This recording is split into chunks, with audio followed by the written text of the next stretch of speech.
this is Tim from YourSixTech. Today in this video I'm going to show you how to hide PlayStation 4 games from your library. So if we're on the home screen here, let's scroll on over to the library section right here.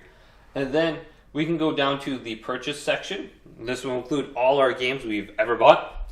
And then we can go over the game and we can press options on it.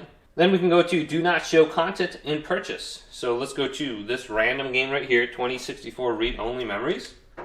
Then we're going to hide it from my purchase section, so it will no longer show up under this list. And you may want to go through this list and just do that for like all the different betas. So here's like Battlefield 5 beta. There's no reason for me to have that on my PlayStation. So I'm going to go to this and just hide it from my purchase section. Now at any point in time you accidentally hide the wrong game, you can press option and then go to check hidden content right here. And you can see all the games I've kind of hid throughout the life cycle of my PlayStation 4. So I have Battlefield 5. It's mostly just betas and just games that have kind of like stopped existing. And then Redbox for some reason. You can go to this if you did, and then you can show item in the purchase section right here, and it will display under your main purchase section now. So if I back out, here's that random game that I hid before.